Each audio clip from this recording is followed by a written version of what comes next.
सीताराम मंगल भवनीय मंगलहारी द्रवहु स्वदशरथ अजिर बिहारी। चले संग हिमवंत तब पहुँचावन अति हेतु। विविधि भांति परितोष करी विदा कीन्ह वृष केतु। तब हिमवान अत्यंत प्रेम से शिव जी को पहुंचाने के लिए साथ चले। वृष केतु शिव जी ने बहुत तरह से उन्हें संतोष कराकर विदा किया।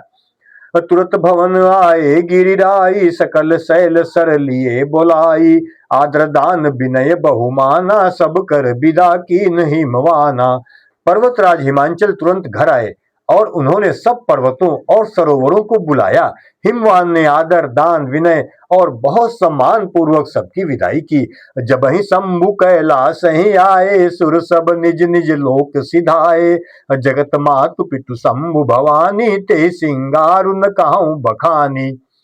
जब शिव जी कैलाश पर्वत पर पहुंचे तब सब देवता अपने अपने लोकों को चले गए।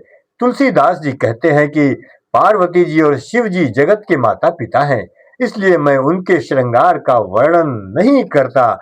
करहि विधि विधि भोग बिलासा गणन समेत बसहि कैलासा। हरि गिरिजा बिहारी नित नयऊ ए विधि विपुल काली चली गयऊ।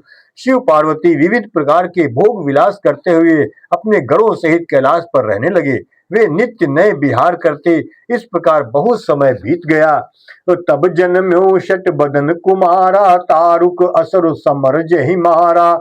आगम निगम प्रसिद्ध पुराना षण्मुख जन्म सकल जग जाना।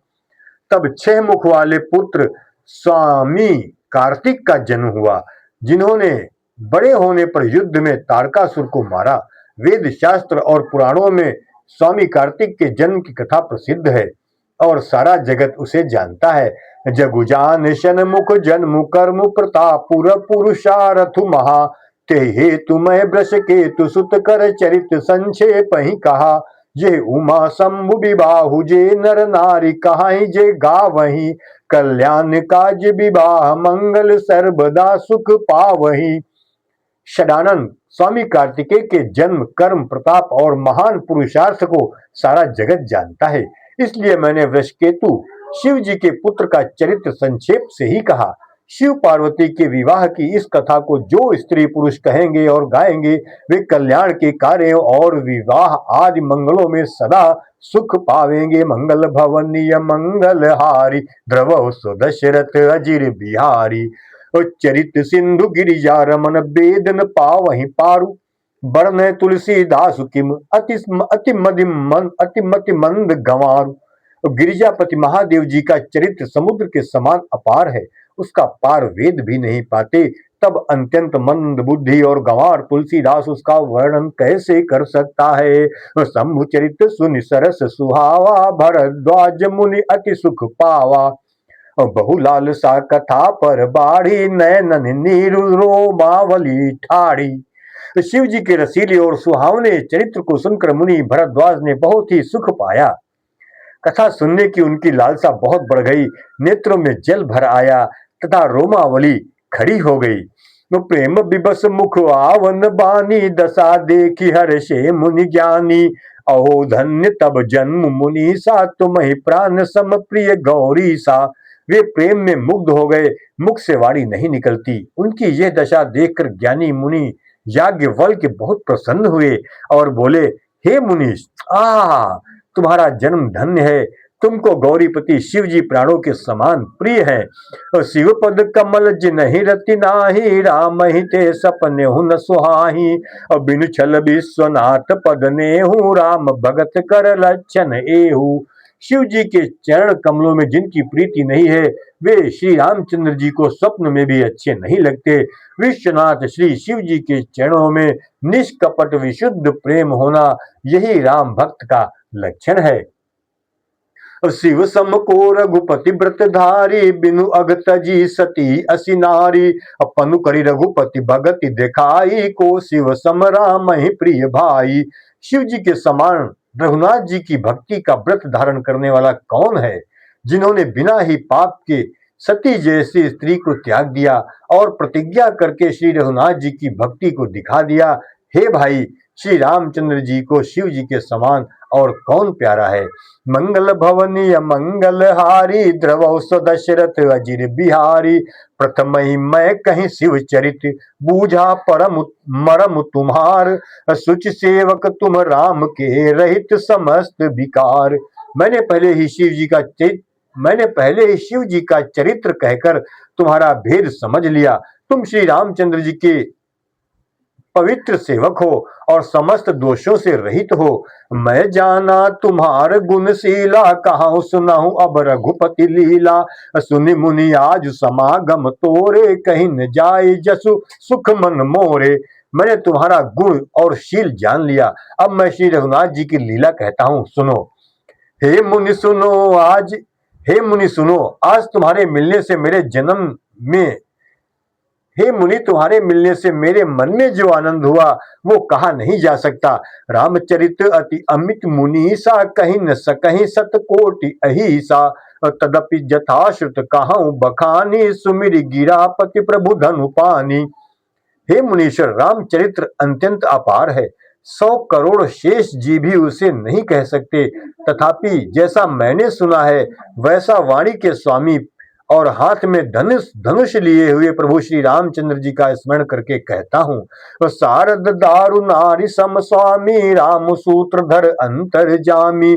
जय पर कृपा करहि जनु जानी, कभी उर अजिर नचा वही बानी। सरस्वती जी कठपुतली के समान है और अंतर्यामी स्वामी श्री रामचंद्र जी सूत पकड़कर कठपुतली को नचाने वाले सूत्रधार हैं। अपना भक्त जानकर जिस कवि पर वे कृपा करते हैं उसके हृदय रूपी आंगन में सरस्वती को वे नचाया करते हैं। प्रणव सोई कृपाल रघुनाथा, वर्णव विशदता सुगुण गाथा। और परम रम्य गिरि बरु कैलासु, सदा जहां शिव उमा निवासु। उन्हीं कृपालु श्री रघुनाथ जी को मैं प्रणाम करता हूँ और उन्हीं के निर्मल गुणों की कथा कहता हूँ।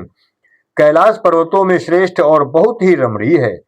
कैलाश पर्वतों में श्रेष्ठ और बहुत ही रमणीय है, जहाँ शिव पार्वती जी सदा निवास करते हैं। मंगल भवनीय मंगलहारी, द्रवौ दशरथ अजिर बिहारी। और सिद्ध तपोवन जोगी जन सुर किन्नर मुनि वृंद, बसहि तहा सुकृति सकल से वही शिव सुख कंद। सिद्ध तपस्वी योगीगण देवता किन्नर और मुनियों के समूह उस पर्वत पर रहते हैं। वे सब बड़े पुण्यात्मा हैं और आनंद कंद श्री महादेव जी की सेवा करते हैं। हरिहर विमुख धर्म रति नाही, ते नर तहा सपने नहीं जाही। तेहि गिरि पर बट बिटप विशाला, नित नूतन सुंदर सब काला। जो भगवान विष्णु और महादेव जी से विमुख हैं और जिनकी धर्म में प्रीति नहीं है, वे लोग स्वप्न में भी वहां नहीं जा सकते। उस पर्वत पर एक विशाल बरगद का पेड़ है जो नित्य नवीन और सब समय 6 ऋतुओं में सुंदर रहता है। त्रिविध समीर सुशीतली छाया, सब विश्राम बिटप श्रुति गाया। एक बार तेहतर प्रभु गयऊ, तरु बिलो की उर अति सुख भयऊ। वहां तीनों प्रकार की शीतल मंद और सुगंध वायु बहती रहती है। उसकी छाया बड़ी ही ठंडी रहती है। वो शिव जी के विश्राम करने का वृक्ष है जिसे वेदों ने गाया है। एक बार प्रभु श्री शिव जी उस वृक्ष के नीचे गए और उसे देखकर उनके हृदय में बहुत आनंद हुआ। निज कर डासी नागिर पुछाला, बैठे सहज शंभु कृपाला। कुंद इंद दर गौर शरीरा, भुज प्रलंब परिधन मुनि चीरा। अपने हाथ से बागंबर बिछाकर कृपालु शिव जी स्वभाव से ही बिना किसी खास प्रयोजन के वहां बैठ गए। कुंद के पुष्प, चंद्रमा और शंख के समान उनका गौर शरीर था। बड़ी लंबी भुजाएं थीं और वे मुनियों के से वल्कल वस्त्र धारण किए हुए थे। तरुण अरुण अंबुज समर चरना, नख दुति भगत हृदय तम हरना। भूजग भूति भूषण त्रिपुरारी, आननु शरद चंद छबिहारी। उनके चरण नए पूर्ण रूप से खिले हुए लाल कमल के समान थे। नखों की ज्योति भक्तों के हृदय का अंधकार हरने वाली थी।